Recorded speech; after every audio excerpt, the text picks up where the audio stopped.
Baik, assalamualaikum warahmatullahi wabarakatuh. Alhamdulillah kita panjatkan syukur kepada Allah dan salawat kepada Nabi besar Muhammad SAW. Semoga kita selalu dalam keadaan sehat ya dan dalam perlindungan Allah Subhanahu wa taala. Bapak akan menjelaskan ya bahan yang sudah dikirim tadi ke grup, yaitu tentang materi yang pertama ya. Ya, materi yang pertama ini berkenaan dengan pengertian marketing, pengertian manajemen pemasaran dan lingkupnya ya. Baik.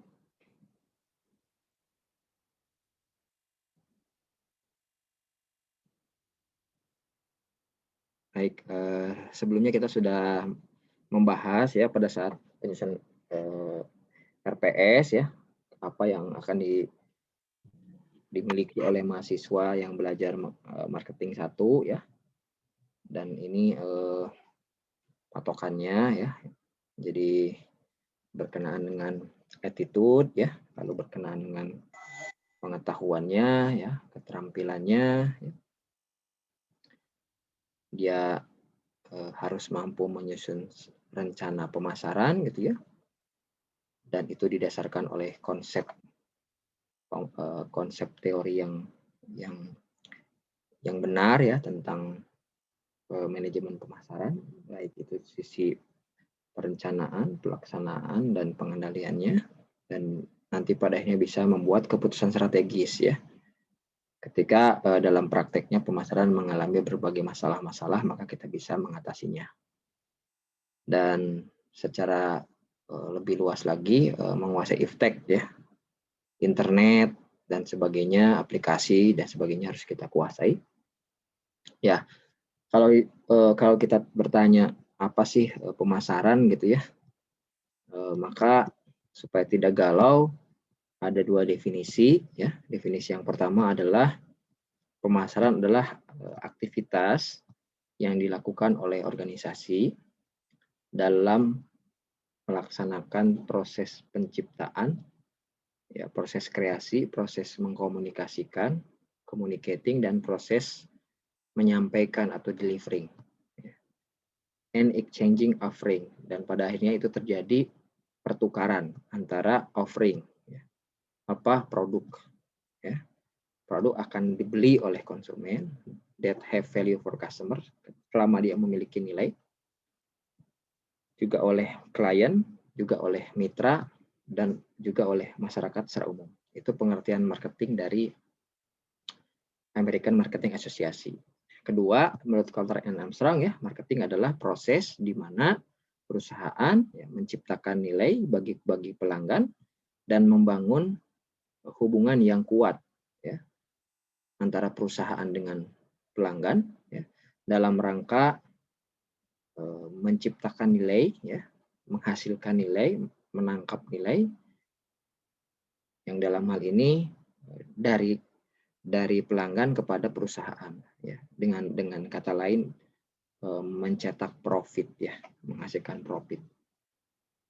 Bagi perusahaan profit, bagi konsumen itu satisfaction, puas. Nah, sedangkan manajemen pemasaran adalah seni ya. Ya, tadi kan pengertian marketing. Pengertian marketing itu berarti creating, communicating, delivering value to customer. Supaya customer pun mau membeli. Nah, kalau marketing management adalah seni dan ilmu memilih target pasar ya, mendapatkannya, menjaganya, menumbuhkannya ya, melalui aktivitas marketing tadi. Jadi aktivitas marketing, creating, delivering, communicating. Nah, sedangkan manajemen pemasarannya adalah seni dan ilmu untuk memilih target pasar, ya, mendapatkannya, menjaganya, menumbuh kembangkannya, gitu ya. Jadi dengan kata lain, manajemen pemasaran itu manajemen yang digunakan, ya, manajemen adalah seni ya, dan ilmu ya yang digunakan untuk mengelola pemasaran. The aim of marketing, tujuan dari pemasaran adalah to know, untuk mengetahui and understand dan memahami customer so well, ya, pelanggan secara baik. That the product or service fit him and sell itself. Sehingga kalau kita tahu siapa pelanggan kita, maka produk itu akan cocok dengan kebutuhan mereka dan mereka akan mencarinya, ya. Dengan kata lain, produk itu akan laku dengan sendirinya. Ideally, secara idealnya, marketing should result in a customer who is ready to buy. Sehingga aktivitas pemasaran itu hasilnya adalah konsumen itu siap atau pelanggan itu siap membeli produk kita. All that should be needed then is to make the product or service available. Ya. Maka semua yang diperlukan untuk itu, ya, harus tersedia, ya, dari kebutuhan yang diinginkan oleh pelanggan tadi, dan baik pun barang ataupun jasa harus tersedia. Jangan sampai pada saat orang mencari membutuhkan tidak ada. Ya. Jadi dari definisi ini maka marketing dan manajemen pemasaran itu jelas sama sekali perusahaan tidak mengejar-ngejar pelanggan, tetapi pada akhirnya pelanggan yang akan mengejar-ngejar perusahaan dalam arti ini produk. Nah, selama perusahaan mengerti, ya, dan tahu persis apa kebutuhan pelanggan. Nah, kalau kita berbicara apa yang bisa dijual di dalam aktivitas pemasaran, mau jualan apa, ya? What we offer, ya, apa yang akan kita tawarkan ke pasar. Maka ada 10, ya, Kotler mengatakan ada 10. Yang pertama adalah barang.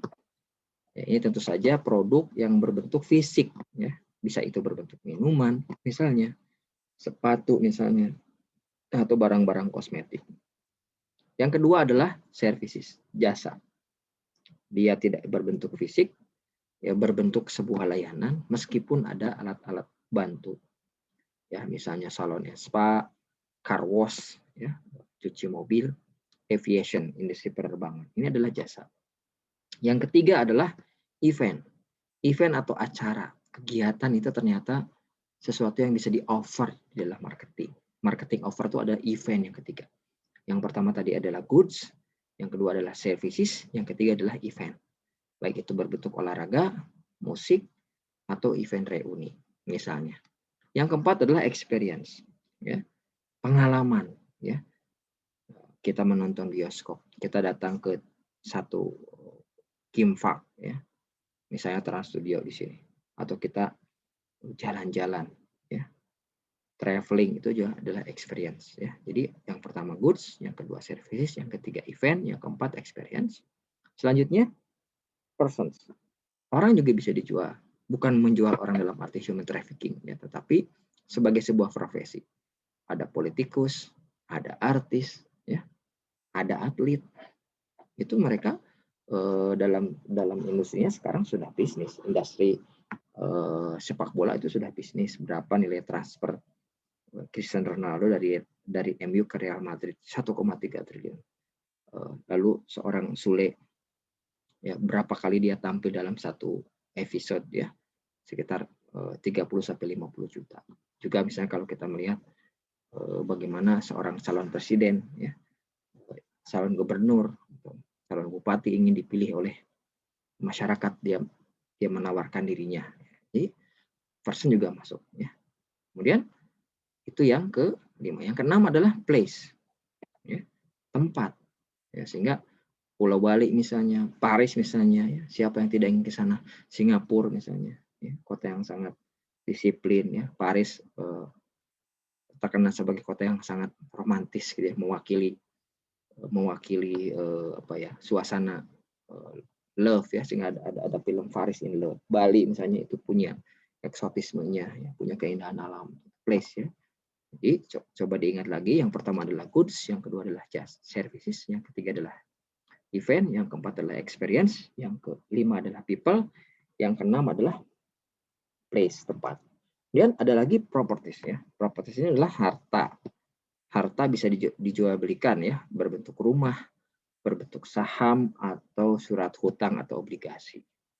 Dan ada organization, ya. Ini juga bisa dimarketingkan, ya. Kampus misalnya, lembaga swadaya masyarakat misalnya, atau museum misalnya, ya. Oke, jadi di replace lagi ada goods, ada services, ada events, ada experience, ya, ada person, ada place, ada properties, ada organization. Nah, berikutnya adalah informasi. Ya. Informasi juga sesuatu yang bisa dipasarkan, ya, buku misalnya, program berita misalnya, ya, tes medis misalnya, medical check up, ya, kita melakukan tes di laboratorium sekarang misalnya lagi rame COVID misalnya, atau kita lakukan general check up misalnya. Dan yang terakhir adalah ide. Oke, jadi 10 itu adalah ide. Ya, ide ini misalnya bagaimana penemu Facebook menemukan Facebook, ya, bagaimana seorang arsitek merancang satu bangunan yang menarik, ya. Mungkin juga termasuk misalnya bagaimana paranormal atau bagaimana dokter, gitu ya, sebagai problem solver atau konsultan. Ya. Jadi ada ide, ada informasi, ada organisasi, ada properties atau harta atau surat-surat berharga, ada tempat, ada orang, ya, ada pengalaman, ada kegiatan atau acara, ada jasa dan ada barang. Nah, 10 ini boleh dipasarkan, ya. Nah, bagaimana prosesnya? Prosesnya melalui yang pertama adalah memahami dulu customer needs and want. Apa yang diinginkan, apa yang dibutuhkan dan apa yang diinginkan. Setelah itu kemudian baru merancang strategi didasarkan kepada needs and wants dari customer itu. Kemudian setelah itu membangun marketing programnya. Setelah punya strategi, kita membuat marketing program. Yang diharapkan kita mendeliver atau mengirimkan sebuah nilai yang superior. Produk itu bukan produk biasa. Yang keempatnya adalah membangun bisnis yang profitable, ya, hubungan yang saling menguntungkan, dan konsumen itu kemudian merasa delight. Delight itu adalah lebih dari puas.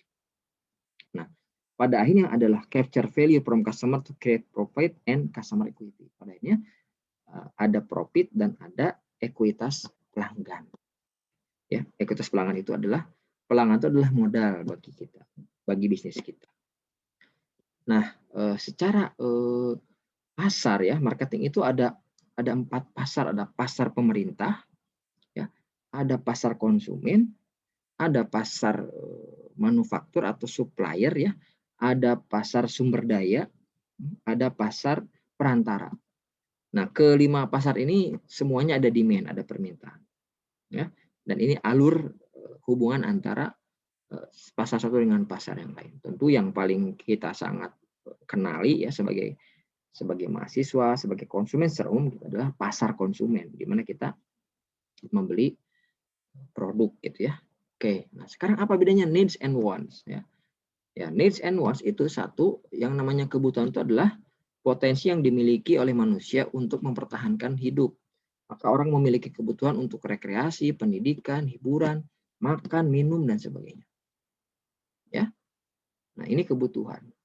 Ya, pada titik yang tambahan, ya, ada yang berpendapat bahwa kebutuhan itu sesuatu yang terbatas, gitu ya. Nah, sehingga kalau bicara orang itu sudah punya potensi pada saat dia lahir, pada saat dia hidup, maka kebutuhan itu tidak perlu kita ciptakan. Seorang marketer tidak perlu menciptakan kebutuhan. Ya.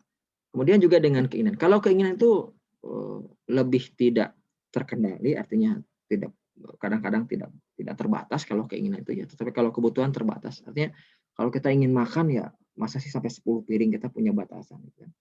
Tapi kalau keinginan itu kadang-kadang tidak terbatas, dan dia sudah berbicara alat pemuas kebutuhan, alat pemenuh kebutuhan. Jadi kalau misalnya kita bicara konsumen Indonesia, misalnya kebutuhannya adalah makan, maka keinginannya itu makan nasi goreng atau sate. Tapi kalau orang Amerika, butuhnya makan, keinginannya adalah hamburger atau kentang goreng. Ya, jadi itu keinginan itu sudah berbicara alat pemuas kebutuhan. Nah, apakah sudah disebut pasar? Ketika orang punya kebutuhan, ketika orang punya keinginan, ternyata belum. Orang atau manusia, ya, people ketika berkumpul akan disebut pasar, yaitu ketika dia punya kebutuhan, dia punya keinginan, dan dia punya kemampuan. Maka ini adalah menjadi demand. Nah, inilah tugas marketing. Tugas seorang manajer pemasaran adalah menciptakan permintaan. Jadi butuhnya sudah tahu, ingin sudah tahu, diarahkan ke kita, mampunya juga kita harus tahu. Makanya di sinilah penting strategi, ya. Bahwa marketing tidak mengejar-ngejar orang, orang yang tidak butuh kacamata tidak perlu kita kejar-kejar, kita paksa-paksa. Kita hanya menawarkan pada yang butuh kacamata.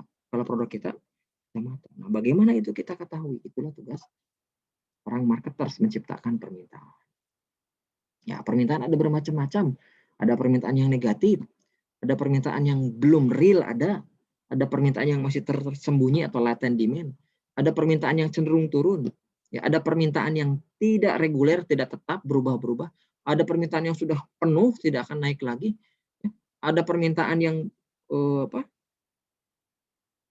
terpenuhi tetapi tidak dipuaskan konsumen, dan ada permintaan yang kurang disukai oleh orang, tidak dicari oleh orang, produk-produk yang tidak perlu dicari oleh orang kayak asuransi kesehatan misalnya, ya. Bapak sering menciptakan batu nisan dan sebagainya, ya. Oke, nanti kita diskusikan 10 produk itu, ya. Kemudian apa tugas seorang marketers dan 8 bentuk permintaan, ya. Silakan kepada teman-teman yang ingin ditanyakan, kita akan diskusikan, ya. Sementara Bapak tutup dulu recordingnya. Assalamualaikum warahmatullahi wabarakatuh.